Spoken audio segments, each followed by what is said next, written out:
Guys, guess who? It's me again. Because this is quite the day at NAA Apartment Lives 2023 in wonderful Atlanta, Georgia.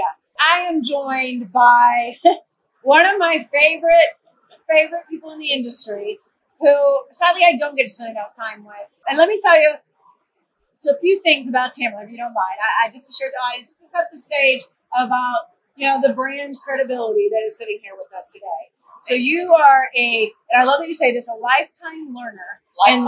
In the real estate industry, with a career spanning 4 decades. 4 decades. Is what you just said? 42 years. I started on site as a leasing agent in 1981 in Dallas, Texas. And we shared Ann Sadovsky. Ann Sadovsky is our hero. She was my first trainer. Yes. Big time shout out. Yeah, mine too. Yeah. I came in the industry post this. But is that so when they had deposits for children? Oh, yes. You forget about it. I did. I forgot completely about that. Because that was pre-fair housing. Yes. It was pre-fair housing. You're an industry principal right now. Yes, ma'am. For London-based Livewire Performance. Yep. And you recently launched LivewireX, which is a consultancy practice focused on Agnostic Tech. Yes. Where innovative thinking is the mantra. Yes. I hosted an event a couple of days ago. It's all about agnostic technology, Agnostic Tech. And my t-shirt was, because it was at the Hard Rock. So I told everybody to dress in rock and roll attire, tennis shoes, your comfiest, rattiest rock star t-shirt. Yeah. I wore 80s rock. Yeah, big hair rock. I wanted big hair. It's Actually, your fault. I had that hair. I know, it's my fault. I made you crazy. I had that hair in college. But no, my t-shirt was Johnny Cash, and it was his mugshot titled American Rebel. Yeah. Because I've always been on the rebellious side. And I don't mean that in an ugly way. It's always been, let's do it differently. Let's think differently. Can we try it that way? Yeah. Have we ever done it like this? Yep. Unconventional thinking. Unconventional thinking. Leads to unconventional wisdom. Oh, that's a t-shirt. It should be. That's a t-shirt. But I think, if we, heck, when I started the industry, it was in 1981. So our technology was a blue pen, a black pen, a red pen, a pencil, whiteout. Carbon copies. Carbon copies for everything, right? Yeah. And an adding machine. We didn't have a copier on site. Yeah, so we had no technology really. And we did have a word processor a few years later, so we would have to go up to the corporate office because I was a leasing agent on site. We had to go up to the corporate office. And then when I moved up to assistant manager level, then still all of our reports, we drove them up to corporate. Yep. And we didn't have a copier. So any copies we made, we had to make copies at the corporate office as well. Okay. Then, all of a sudden somebody developed something called FedEx. And everything had to be FedEx after that. Yep. But so technology wasn't there. Mm-hmm. Now, I was with my mentor, and I mentioned this to you, Anita Marcino, and it's appropriate that we're here at NAA, and I'm able to mention Anita's name. She has passed. NAA did create a scholarship for NALP for Anita Marcino. She was wonderful, and she wrote CAM and the NALP, and she started writing for CAPS. But she was ahead of her time, and she was a self-made woman. So nothing was undoable for her, and everything was right. It was the freshest, the newest information, and I can definitely tell you that we never went into a meeting, any kind of a meeting, a business development presentation, meeting with finance individuals, bankers, brokers. We never went in front of any board that our copies were not warm, which means we were up to the last minute adding and editing information. But she told me, she taught those of us, Karen Tapera, Shelley Rosales. I mean, some of us that worked for Anita we're overachievers in the industry because she set that standard. Yeah. She set that bar very, very high. Yeah, I'm glad you shared that because I don't think I knew that. Because I often think about, I don't really think of myself as like doing anything that different. Like, I don't know. I just am who I am. But people always ask me, it's like, why, how did you navigate moving up in one industry, but then also founding a tech company with literally no tech background and coming, making it a successful business. And as a founder, and I'm sure you've seen this before, founders don't typically, or people who are there in the very beginning, right? They don't tend to be around. They don't stay. Right. Yeah. Through this many iterations and investments. And I always think about it, and it really comes back to my own personal way of thinking. I just don't think there's anything I can't do. I just think there's things I haven't done yet. Yes. And I probably just don't know how to do it yet. Well, you're lit. You're lit from within. And I think that just kind of shows around you and about you. I think those of us who have been inspired and have gotten a spark from somebody else, well, then we want to share that spark with other people. And that just becomes a natural. But yeah, I would definitely say Elizabeth is lit. She's lit from within. And so I think that a part of that is always thinking, asking the hard questions, being able to say, I really stunk at that. So let's evaluate, or we did not do that well, or we did that so great.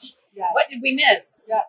Not only do I not think there's anything I can't do with enough time and sacrifice, other than if it's something physical. I mean, I'm not ever going to be like 6 feet tall, but with enough time and sacrifice, you can. I feel like you can do anything. Yep. You just have to understand, are you willing to do the amount of time and sacrifice that it's going to take? Right.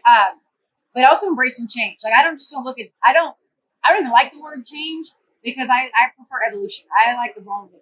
And I think you got to keep, pushing forward on that. And I think about, like, in our industry, that's not something that's hard for people. Yeah. I'm sure that you've been in a room because you're an out of the box thinker. There is no box to contain Tamela Coval. I already know this. So I'm curious about, and again, I didn't plan this, but like, what advice do you have for the person that's in the room that is the one that wants to be an advocate for looking at doing things differently in a room full or a boardroom or a leadership group that is, well, we've always done it this way, or this is the way we do it? It's hard. It's very hard. What do you think makes you successful in getting past that? Well, I think you said it. There's not anything that I don't think I can't do. So there's certain things that, physical things, physical restraints that maybe we can't do nor handle. Right. But if you tell me no, okay, that just meant not now. Right? Yeah, I think so too. No, not now. Or no, don't do it today. I always, no today is not a no tomorrow. That's right. And I think too, because we both have a sales accent to ourselves. But that sales component is, I'm not afraid for somebody to tell me no. And I'm not afraid to get in trouble. I mean, I don't like to get in trouble. I don't look to get in trouble, but it's not going to destroy me. Now, have there been times when I got in trouble and I'm like, get pissy about it? Yeah. But you own it. You're like, I did it. I did it to myself. Well, I did it to myself. And, but I think I'm just not afraid I'm not afraid to make the unpopular decision. Yep. We move on, we grow, we evolve, we change, and you learn the most from the things and the times that you messed up the most. Yep. You really do. You learn whether you were right or wrong. You learn the most from those things. Yep. And so clearly I have messed up a lot. I have made a lot of mistakes. Have I. That's why I'm a lifetime learner. Yes, lifetime learner. And then I also, there's a mantra that and it's called Ancora Imparo. Ancora Imparo. And that means I will always be learning. And so I had the most incredible kind of a wow moment thinking on that with my 8-year-old granddaughter. I was out with her staying with her. Mom was traveling for business. Dad's a pilot in the Navy, now a pilot for Delta. Mm-hmm. And, but she is 8, as I said, and she became a real person, a real thinking person. We had deep thought conversations. Okay. And she said, well, you know, Grammy, you and I think differently about some things. Mm-hmm. And that's okay, because I'm a different person than you are. Yeah. And I'm like, and I had to hear that from an 8-year-old. Yeah. That's cool. It's really cool. So I try to realize the, where somebody else is coming from. Have you ever been in that position where you're, because I would imagine, we know and I think we always say women are struggle with risk and fear of failure. I know men do too. But have you ever been in that position where you literally had to bet, like, you're so passionate about what you wanted to do or believed was best for the business that you had to be willing to put your butt on the line? Oh, yeah. Yes, I have. And in one big situation in that, I was part of a large group who has an extremely large booth on this trade show floor. Mm-hmm. And I had been with that company for, twice. I was with that organization 2 times and was recruited both times to join and then rejoin. And I loved it. That was some of my most favorite work time ever. But technology was coming. We had launched a .com. But we were still going to focus on the way we've always done it. And a new organization bought the company, let go the CEO, let go the controller, CFO, the CTO. I remember. The CTO was gone. And I was asked, well, now you're going to do this and you're going to represent this as the product and this is the price of the product. And I'm like, I'm not going to do that. The customers in this industry are my friends, and they believe when I tell them something that what I'm telling them is truth, and I'm not telling them truth. Yeah. I mean, I don't have truth to tell them. I didn't say I was lying.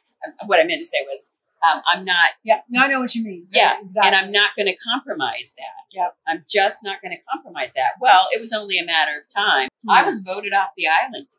Yeah, and you know. I get it. But I would do it again. Yeah.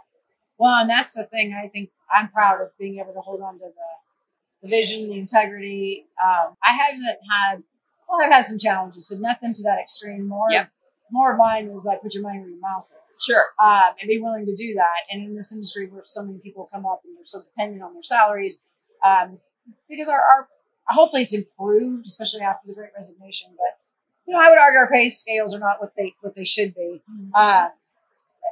You know, being one of us, but seeing it and just understanding other industries and knowing what responsibilities we put on the backs of people here. Right. We should always look at doing more for them. But yeah, I haven't had that extreme. But I think that's just one of those things. How do people get comfortable with putting themselves, taking that risk?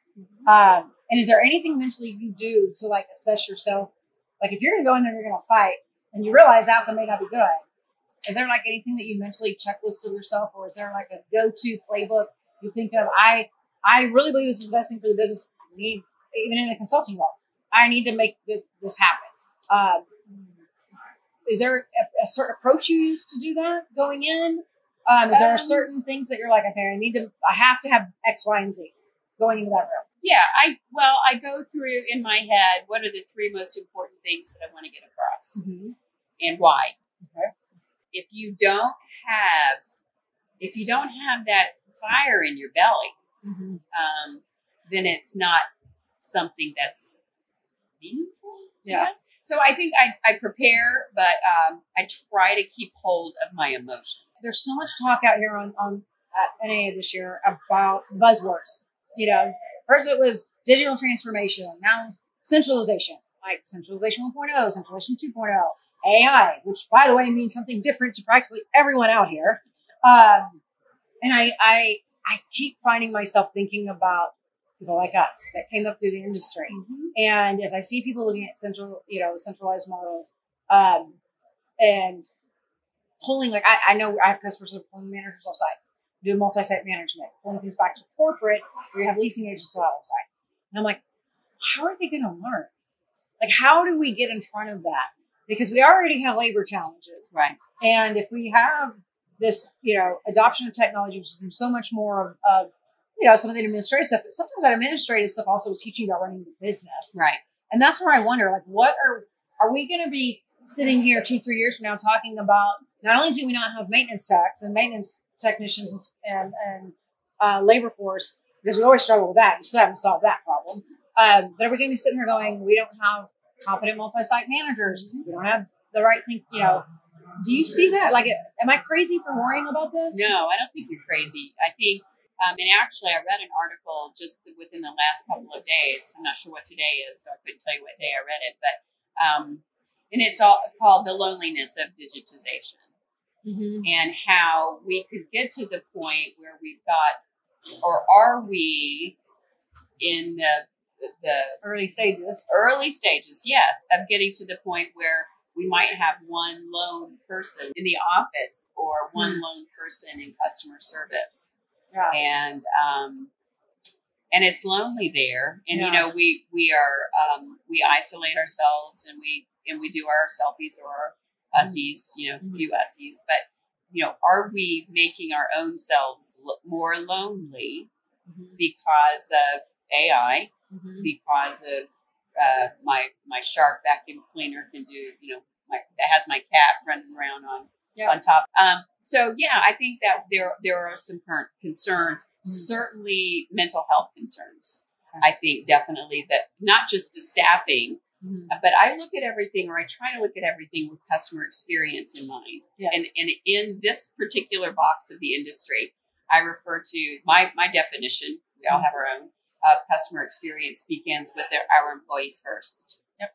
And if we are taking care of our employees, oh my gosh, then everything else is gravy, right? Richard Branson says that too. He said that at NAA back when he was our guest a few speaker. years back. I remember I was eager in the room, absorbing everything. I'll never forget him saying that because it's so true. Well, and if you've ever even flown on a Virgin flight, or if you've ever even just been in a Virgin, the Crown Room, like the Delta, Sky Room, the Virgin one is incredible. It's over the top. It's taking care of his employees, as well as those of us who get to visit. But so I think employee experience, if spending more time taking a look at employee experience, because you're right, you need to understand. Yep. What makes them tick? What do they want? How do you keep them engaged? All of it. And the mental health component is a really big one. And they're working on a study with NAA right now, so that's, I thought it might be okay to mention. Just wanted to make sure. But I think, we're trying to cut dollars so much, cut dollars as owners. Am I allowed to say, is the rent too damn high? I just asked the question, is the rent too damn high? I think it is. And I think that our front row staff, gets the riff. They get the brunt of the brunt. That's what I was trying to say. Because I totally get what you're saying, because there are they're absorbing all of the bad vibes into them. Yes. And if we don't take care of them, which we seem to be so invested in as an industry for the first 9 months of 20, or the last 9 months of 20. And is that still there?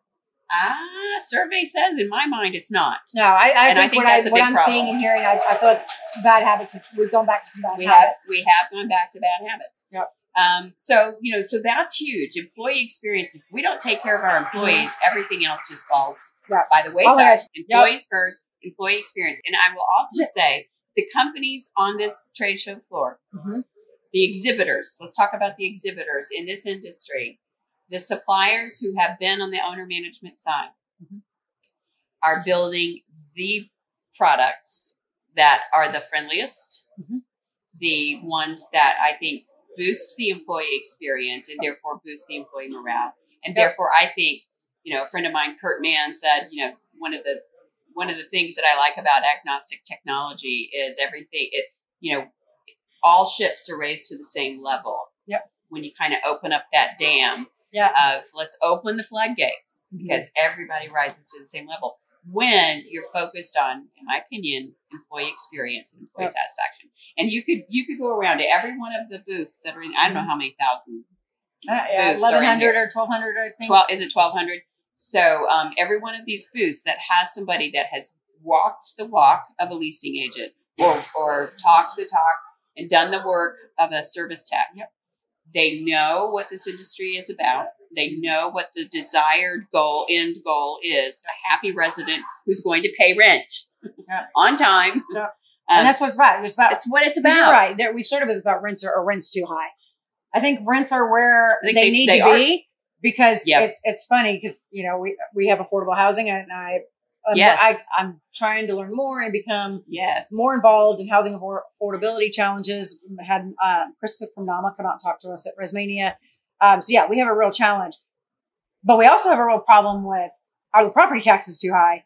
Our insurance premiums too high? Absolutely. So we got to figure all of that out because I think we lose sight of it. I would love to see an article that's instead of saying, big bad landlord rent gouging, it's like, but wait a minute, there's a big story behind that. Yes, big bad local municipality has property taxes at X rate. Or you have to have a lifeguard at every pool 24 hours a day, 7 days a week, 365 days a year. That doesn't make sense. Yeah, the real reality doesn't make sense. Yeah. But I do think on the super class A product, there are some high prices. Oh yeah, there are. That are just insane that people cannot afford. No. I think that's something that we need to address. Good news is I think it's coming down. I think it's coming down too. I've seen it. A survey says it's coming down.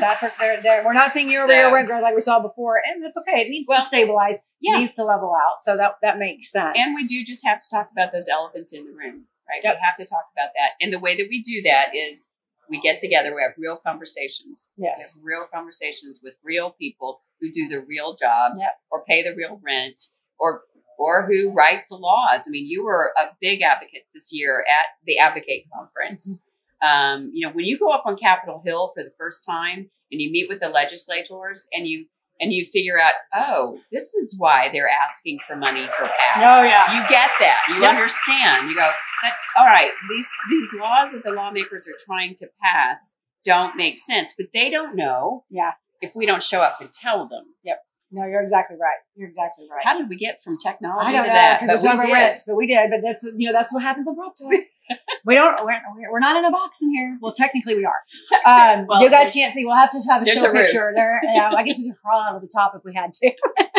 So we have our ways. We have officially closed down the exhibit hall for today. We ran over, but it was a great conversation. Thank you so much. Thank you for coming. I really would love to have you come back in because I would love to know more about what you're doing with Livewire and Agnostic Tech, baby. We talk about the elephants in the room. Yep. Well, and we're in I think we qualify in that realm because of the way we built our platform to begin with. Yes, thank you for that because that was important. No software company should be dictating how you run your business. They should support how you want to run your business. Yep. Amen. Yep. But there's so much more we can talk about. I would love that. Like you're just a wealth of information and knowledge, and we have. We have a lot to do. We need to attract more people in this industry. There's a lot of people that want to grow and have career opportunities. And I would love just even having the conversation about, well, we need to invest in certain, times are getting, it's getting tougher. Revenues are squeezed. People are looking at expenses and expense management and cuts. I would love to have you come in and talk about why, when the down market comes, why you have to invest more in your people. Right. All right, guys. So that's a wrap for us. I hope you enjoyed this episode of Prop Talk. We talked about some great, strategy, thinking about how you can go in and be that advocate for change, help your business continue to grow and evolve. There's much more we can dive into, and I bet you we will. So stay tuned. So be sure to like Prop Talk, like it and share it, because this is where we tackle property management one episode at a time to make you the rock star of your business. So, Tamela, yeah, again, Madonna Rockstar. We talked about it. So, peace out. Peace out, baby. Thank you so much. I appreciate it. Thank you. Bye, guys.